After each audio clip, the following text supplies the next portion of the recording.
Dito, walang pumunta sa inyo. Ay, pag kukunin nila ako, manda sila, tagayin ko sila ng ito. Ayoko! Okay na ako nandito, bakit? Wala naman akong diferensya, sila yung mga diferensya. Oh, kaya ano pag kukunin nila yan tayo, ang gagawin mo? Ha? Hindi mo ibibigay.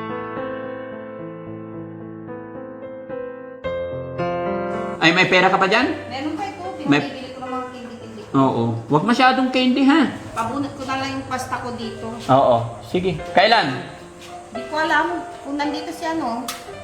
Gusto mo kasama si Mami Rochelle? Oo. Oo, sige. Baka malakas ang loob nun eh. Lalakas ang loob mo pag nandito si Mami Rochelle. Oo.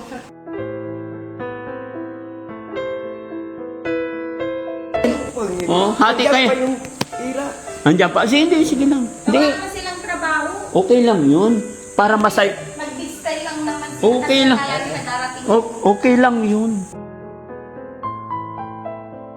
Kababayan, mga kabarangay, puntahan natin yung bahay na pinapagawa natin dito kay Ate Nida, no? Kumusta na kaya sila sa kabisi-bisihan natin, kaya hindi tayo nakabalik ng ilang araw. Kumusta na kaya yung bintana na pinapagawa natin, natapos na ba? At saka sana natapos na yung first coating ng pintura. Pero parang after ng first coating, mga kababayan, kisame muna. After ng kisame at saka tiles, no? Kaya dire-diretso lang tayo, mga kababayan.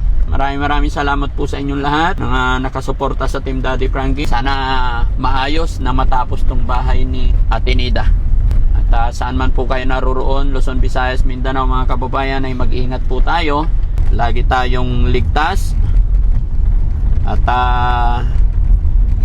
kasalukuyan, Mayo 12, alas 9:22 ng umaga, nag-uulat. Kumusta na kaya si Tatay Modesto? Sana hindi siya lasing. Sana happy lang tayong lahat, mga kababayan. Happy lang. Huwag po kayong mag-alala sa Team Daddy Frankie. Okay lang po tayo, mga kababayan. Tuloy-tuloy lang po tayo. At maghahanap po tayo ng mga panibago nating matutulungan. Yung mga nangangailangan ng tulong natin. Kaya dire-diretso lang tayo. Si Ukang ba yan? Si Ukang. Ang ginagawa ni Ukang dyan? Wala naman na silang ginagawa no?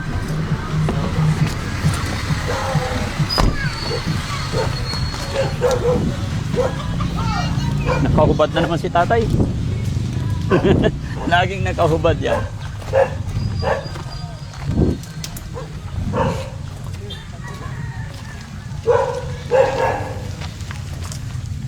Morning, tatay.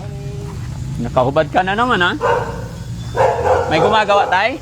May gumagawa? Wala po. Bakit? Saan sila? Ay, Ate Nida! Morning! Candy. Ha? Candy? Yun. Sige lang. Kumusta si Ate Nida? Ayos lang. Gusto niyo maraming candy ako. Ay, hindi. Sige lang. Parang bata. Ano yan?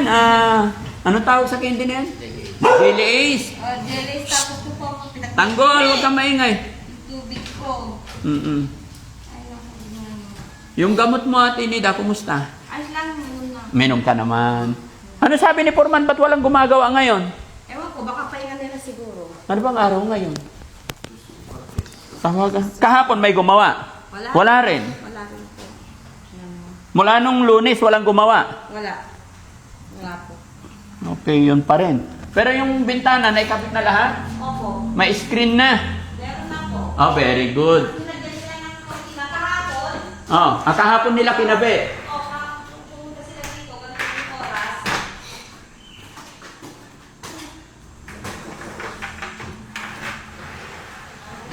Ayan. Ayan, okay na. Mayroon ng kabila. Ito naman, ito steady to. Pwede lang po. Wala. Tapos ito na lang ang isinasara, ano?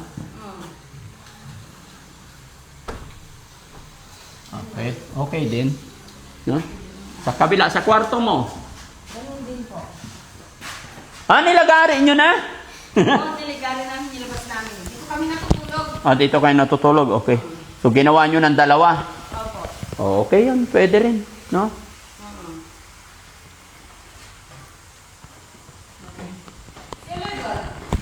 Nandun na sa kanila. Nandun sa kanila. Bakit? Namiss mo si Kuya Oliver? Ha? Namiss mo si Kuya Oliver? Hindi napanood ko, kinuha din daw siya. Oo. Pero ngayon nandun na sa bahay ko. Opo, binalik na. Ay, baka tinignan lang siguro. Tinignan din. Dito, walang pumunta sa inyo. Ay, pag kukunin nila ako, manda sila, tagayin ko sila ng itak. Hindi lalo nila napunta ako doon. Ayoko! Okay na ako nandito. Bakit? Wala naman akong diferensya. Sila yung may mga diferensya. Kaya paano, pag nandito sila, kukunin ka nila? Hindi papayag si tatay ko. Oh, nibong to may tanong ko, animal. Bakit? Si Tanggol talaga, papansin din pag nandito ako. Ngay. Hindi ko kukunin yung amo mo. Bantayan mo yung amo mo, baka siya ang kukunin. Ay, si Kuya Oliver, kinuha nila. Oh. Umiyak sing naling ang singain. Oo, napanood mo umiyak.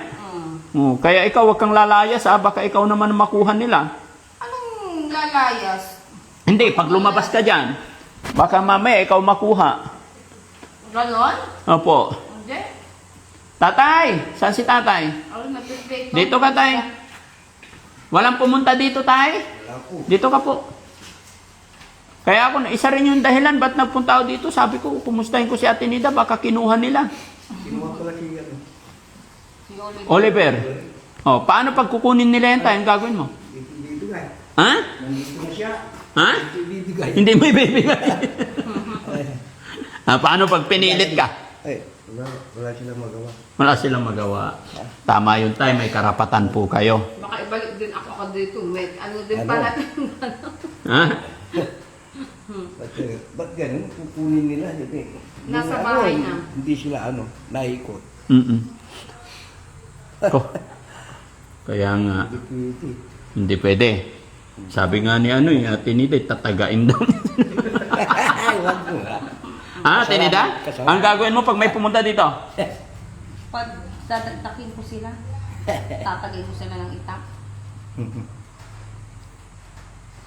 Nananahimik ka dito, tapos Kala, ulit ka nagulat nila. ako, may hininto dyan. Oh. Yung pala, yung nagano ng baboy. Tutusok ng injection ng baboy. Oh. Injection ng baboy.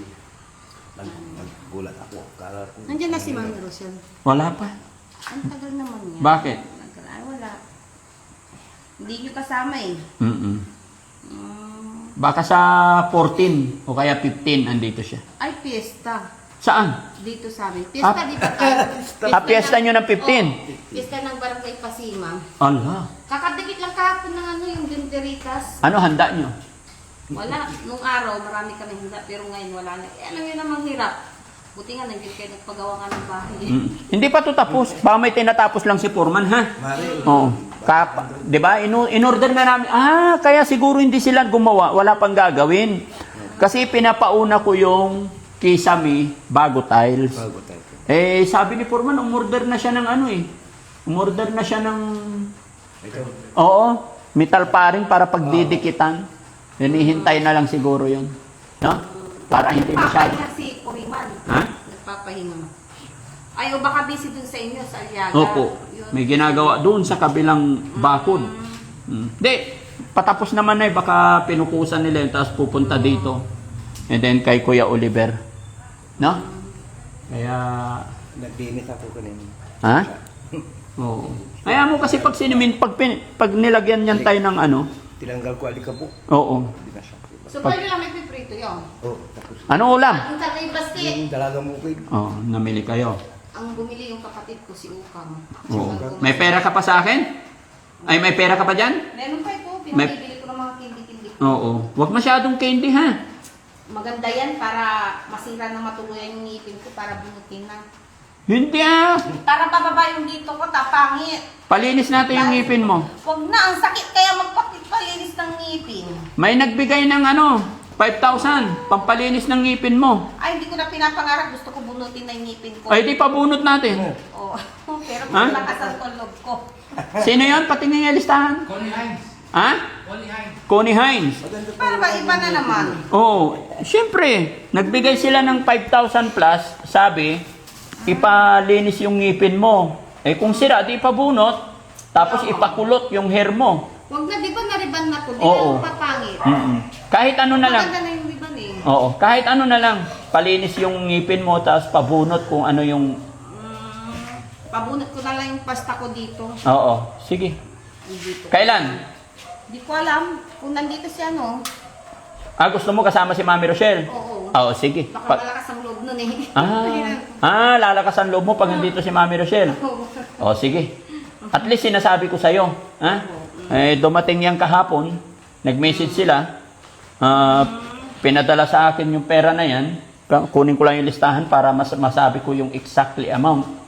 Kasi si Kuya Rizky ang naglilista. Pero syempre, pag nagbigay ang sponsor, kinukonsult din natin sa mga beneficiary kung ano yung kagustuhan din nila. At syempre, sinasabi rin natin yung sinasabi ng ating sponsor. No?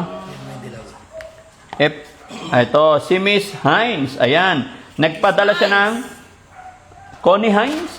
Ayan. Si Ma'am Connie Hines, sabi niya, Daddy Frankie, magpapadala po ako ng 5,964. Pamparlor ni Ate Nida at pampalinis ng... Nagpaparlor, tapos na ako nagpaparlor, nagpariban na ako po. Oo. Yes po. Kaya nga. At binabasa ko lang. Hindi, kasi si Miss Hines, napanood niya dati, nung unang-una, napanood niya yung usapan natin na gusto mo magpakulot. Ay, ngayon hindi na. Hindi na. Binabasa ko lang. Nagban na to, bagsak mo. Maganda na. Maganda na yun. Bagong ligo pa si Ate Nida. Wow, bango.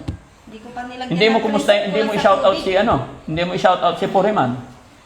Hi, shout out ko rin man. Bakit hindi ka nagpaparamdam sa akin? Nandyan ka, busy ka sa shelter.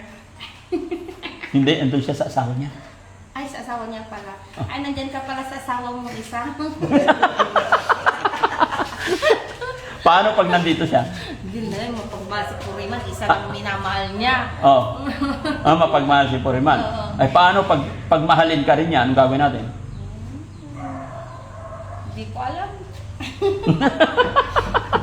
Paano mo nasa... Bahala na. Bahala na. Oo. Paano mo nasabing mapagmahal si Puriman? Naramdaman mo ba? Hindi. Ewan ko lang. Ay siya.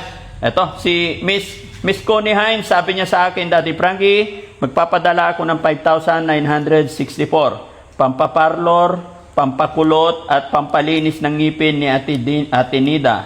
Salamat at ikumusta mo ako kay Ate Nida. Ay, yung pet ko na lang. Tanggalin na lang ng kulay bayabas ba? Na. Hindi pa rin ba natatanggal yung pizza mo na yan?